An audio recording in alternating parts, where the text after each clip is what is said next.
आज हम एक ऐसे खौफनाक दिन का विश्लेषण करने जा रहे हैं जिसने मुंबई को हमेशा के लिए बदल कर रख दिया। 2006 के मुंबई ट्रेन धमाके। 11 मिनट का खौफ कोई मनगढ़ंत कहानी नहीं है, बल्कि एक बेहद कड़वी सच्चाई है। इस एक्सप्लेनर में हम उस पूरी खौफनाक साजिश, बमों की बनावट से लेकर उस हैरान कर देने वाले कानूनी मोड़ तक जाएंगे जो पूरे 19 साल बाद यानी 2025 में सामने आया। लेकिन इस पूरी कहानी की गहराइयों में जाने से पहले एक नंबर है जिस पर हमें रुकना होगा। 209। ये कोई मामूली आंकड़ा नहीं है। ये 209 वो जिंदगियां थीं जो उस एक मनहूस शाम अचानक खत्म हो गईं। इसके साथ ही 700 से ज्यादा लोग बुरी तरह घायल भी हुए। इस त्रासदी का असल पैमाना और इसकी गंभीरता समझने के लिए हमें थोड़ा पीछे 2006 में चलना होगा, जब इस पूरी साजिश की नींव रखी जा रही थी। तो चलिए भाग 1 से शुरू करते हैं। घुसपैठ और गुप्त साजिश। बात 2006 की है। उस वक्त भारत और नेपाल के बीच की 1800 किलोमीटर लंबी सीमा बिल्कुल खुली हुई थी। कई जगहों पर तो कोई फेंसिंग या मामूली चेकपोस्ट तक नहीं थी। इसी का फायदा उठाकर 11 पाकिस्तानी आतंकी बहुत ही आसानी से भारत में दाखिल हो गए। मुंबई पहुंचने पर उनका इकलौता मकसद था खुद को उस भारी भीड़ में पूरी तरह से गायब कर लेना। उन्हें प्रतिबंधित संगठन सिमी के एक अंडरग्राउंड स्लीपर सेल नेटवर्क ने रिसीव किया। इन आतंकियों को गोवंडी के शिवाजी नगर जैसे बेहद भीड़-भाड़ वाले इलाके में रखा गया और सख्त हिदायत दी गई कि कमरे से बाहर कदम भी नहीं रखना है। इसी बीच गुजरात के कांडला पोर्ट से ट्रकों में छुपाकर करीब 15 से 20 किलो आरडीएक्स मुंबई लाया गया। खुद को आम मुंबई कर दिखाने के लिए उन्होंने छाते, रेक्सीन के बैग और एनालॉग घड़ियां खरीदी। बारिश के उस मौसम में ये चीजें उनके लिए एक परफेक्ट कैमोफ्लेज थी, जिससे किसी को उन पर शक न हो। अब देखते हैं कि वो तबाही का सामान तैयार कैसे किया गया। आतंकियों ने उस स्मगल किए गए आरडीएक्स में लोकल मार्केट से खरीदा गया अमोनियम नाइट्रेट, जो आमतौर पर खाद के रूप में मिलता है, और फ्यूल ऑयल मिलाया। दुनिया भर में इसे सबसे खतरनाक एक्सप्लोजिव मिक्सचर्स में से एक माना जाता है, लेकिन इसके बाद उन्होंने जो किया वो सबसे ज्यादा खौफनाक था। उन्होंने हर एक बम के अंदर सैकड़ों लोहे की कीलें भर दी। मकसद एकदम साफ था, जब धमाका हो तो ये कीलें गोलियों की रफ्तार से लोगों के शरीर को चीरती हुई निकल जाएं, और आखिर में इस सारे बारूद को 5 लीटर वाले 7 नए प्रेशर कुकरों में ठूस ठूस कर भर दिया गया। इसके बाद हम आते हैं भाग 2 पर, आतंक के वो 11 मिनट। 11 जुलाई 2006 की वो शाम आतंकियों ने 2-2 लोगों की 7 अलग अलग टीमें बनाई।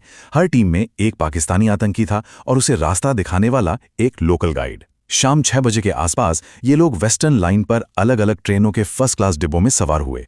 इनका टारगेट बिल्कुल सेट था, वो टॉप प्रोफेशनल्स और बिजनेसमैन जो फर्स्ट क्लास में सफर कर रहे थे। उन्होंने अपने बैग ऊपर लगेज रैक पर रखे और अगले स्टेशन पर चुपचाप उतरकर भीड़ में गायब हो गए।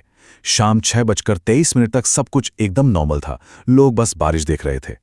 लेकिन फिर ठीक 6:24 पर खार रोड स्टेशन के पास पहला धमाका होता है। ट्रेन के डिब्बे की लोहे की छत किसी कागज के टुकड़े की तरह हवा में उड़ गई। उसी मिनट यानी 6:24 पर ही बांद्रा और खार रोड के बीच दूसरा धमाका। ठीक 1 मिनट बाद 6:25 पर जोगेश्वरी में तीसरा, 6:26 पर माहिम जंक्शन पर चौथा ब्लास्ट। इसके कुछ ही मिनटों के अंदर 6:32 पर मटुंगा रोड और 6:35 पर बोरीवली में 7वां धमाका हुआ। जरा सोचिए, महज 11 मिनट के भीतर मुंबई की लाइफलाइन पर 7 सीरियल ब्लास्ट हुए और पूरा शहर सन्न रह गया। इन टाइमलाइंस और भारी भरकम आंकड़ों के पीछे जो इंसानी दर्द छुपा है, पराग सावंत की कहानी उसका एक जीता जागता उदाहरण है। 26 साल का ये युवा इन धमाकों में इतनी बुरी तरह घायल हुआ कि अगले 9 साल तक कोमा में रहा। इतने लंबे संघर्ष के बाद जुलाई 2015 में आखिरकार पराग ने दम तोड़ दिया। ऐसी न जाने कितनी कहानियां हैं जो हमें याद दिलाती हैं कि इस एक घटना ने कितने परिवारों को हमेशा के लिए तोड़कर रख दिया। इस भयानक मंजर के बाद कहानी हमारे तीसरे भाग की ओर मुड़ती है, तबाही और इन्वेस्टिगेशन। धमाकों के ठीक बाद पूरे शहर के फोन नेटवर्क्स पूरी तरह जैम हो चुके थे। जुलाई की मूसलाधार बारिश ने ट्रैफिक की रफ्तार रोक दी थी, लेकिन ऐसे वक्त में रेलवे ट्रैक के किनारे झुग्गियों में रहने वाले लोग अपनी जान बचाकर भागने के बजाय पटरियों की तरफ दौड़े। उन्होंने अपने हाथों से मुड़े हुए गर्म लोहे को खींचा और घायलों को बाहर निकाला। उधर महाराष्ट्र एटीएस के लिए शुरुआती 48 घंटे किसी बुरे सपने से कम नहीं थे। ये पूरी तरह से एक ब्लाइंड केस बन चुका था। आज की तरह तब हर स्टेशन पर सीसीटीवी कैमरे नहीं होते थे, और जो थे उनकी क्वालिटी इतनी खराब थी कि किसी का भी चेहरा पहचानना लगभग नामुमकिन था। ऊपर से प्रेशर इतना ज्यादा था कि पुलिस ने 400 से ज्यादा लोगों को हिरासत में लेकर पूछताछ की, लेकिन हाथ कुछ नहीं लगा। कोई ठोस लीड नहीं थी। लेकिन कहते ना कि साइंस झूठ नहीं बोलती। 17 जुलाई को फॉरेंसिक टीम ने यह कंफर्म कर दिया कि इन धमाकों में आरडीएक्स और अमोनियम नाइट्रेट का ही इस्तेमाल हुआ था। ब्लास्ट साइट से प्रेशर कुकर के हैंडल और एल्यूमिनियम ढक्कन के कुछ टुकड़े भी मिले और इन्हीं टुकड़ों के सहारे एटीएस ने सांता क्रूज की उन 2 दुकानों को खोज निकाला जहां से वो 5 लीटर वाले कुकर खरीदे गए थे। इस पूरी इन्वेस्टिगेशन की यह पहली असली और साइंटिफिक लीड थी।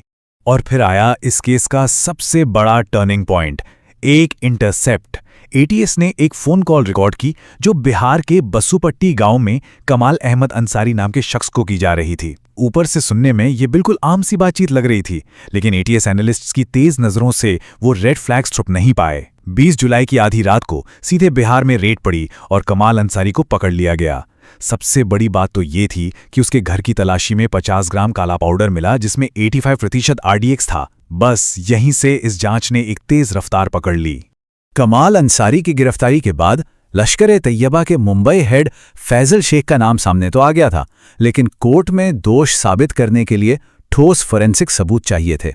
यहीं पर आरडीएक्स माइक्रो पार्टिकल्स का कॉन्सेप्ट काम आया। दरअसल जब भी किसी बंद कमरे में एक्सप्लोजिव बनाए जाते हैं तो उसके बेहद बारीक कण दीवारों, पंखों और फर्श पर हमेशा के लिए चिपक जाते हैं।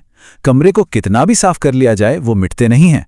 फोरेंसिक एक्सपर्ट्स ने फैजल शेख के बांद्रा वाले फ्लैट में ठीक इन्हीं पार्टिकल्स को डिटेक्ट किया और इससे ये साफ साबित हो गया कि 11 जुलाई को वो 7 बम उसी घर में असेंबल किए गए थे। 8 साल लंबे चले उस ट्रायल के बाद अब हमारा ये विश्लेषण अपने सबसे आखिरी और चौंकाने वाले हिस्से में पहुंचता है। भाग 4, 2025 का वो बड़ा फैसला। 19 साल बाद इस पूरे केस में एक ऐसा कानूनी भूचाल आया जिसने सबको हिलाकर रख दिया। जरा इस कॉन्ट्रास्ट को देखिए।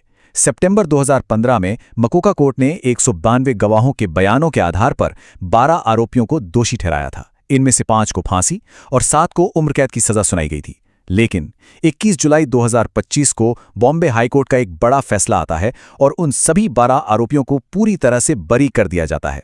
इसकी वजह थी इन्वेस्टिगेशन की बेहद दोषपूर्ण प्रक्रियाएं। 2025 में हाईकोर्ट की टिप्पणियां बहुत ही सख्त थीं। हम यहां सीधे अदालत की बात रख रहे हैं। कोर्ट ने साफ तौर पे कहा कि अभियोजन पक्ष अपना आरोप साबित करने में फेल रहा। कोर्ट ने यह भी माना कि सबूतों के साथ छेड़छाड़ की गई थी और अवैध रूप से टॉर्चर करके कबूलाने में लिए गए थे। और सबसे बड़ी बात, पुलिस ने सिर्फ केस सॉल्व होता हुआ दिखाने के लिए एक झूठी तस्वीर बनाई, जबकि असली अपराधी तो बच निकले। तो अब सवाल उठता है कि फिलहाल स्टेटस क्या है। हाईकोर्ट के इस फैसले के तुरंत बाद महाराष्ट्र सरकार सुप्रीम कोर्ट पहुंची। सुप्रीम कोर्ट ने हाईकोर्ट के जजमेंट पर स्टे जरूर लगा दिया है, लेकिन ध्यान देने वाली बात यह है कि अदालत ने उन 12 बरी हुए लोगों को वापस अरेस्ट करने या जेल भेजने से साफ इनकार कर दिया। मतलब कानूनी लड़ाई अभी भी सुप्रीम कोर्ट में जारी है, लेकिन वो 12 लोग फिलहाल जेल से बाहर हैं। और इस सब के बाद हमारे सामने एक ऐसा सवाल खड़ा होता है जो शायद हर किसी को बेचैन कर दे। 2006 से लेकर 2025 तक दशकों के लंबे ट्रायल और 209 मासूम लोगों की जान जाने के बाद अगर इन 12 लोगों ने यह खौफनाक हमला नहीं किया था तो वो असली आतंकी आखिर गए कहाँ? क्या वो आज भी खुलेआम घूम रहे हैं? ये सोचने वाली बात है और एक ऐसा सवाल है जो सिस्टम की नाकामी को दिखाता है और हमें एक भयानक अनिश्चितता में छोड़ देता है। सोचने के लिए ये वाकई एक बहुत बड़ा सवाल है।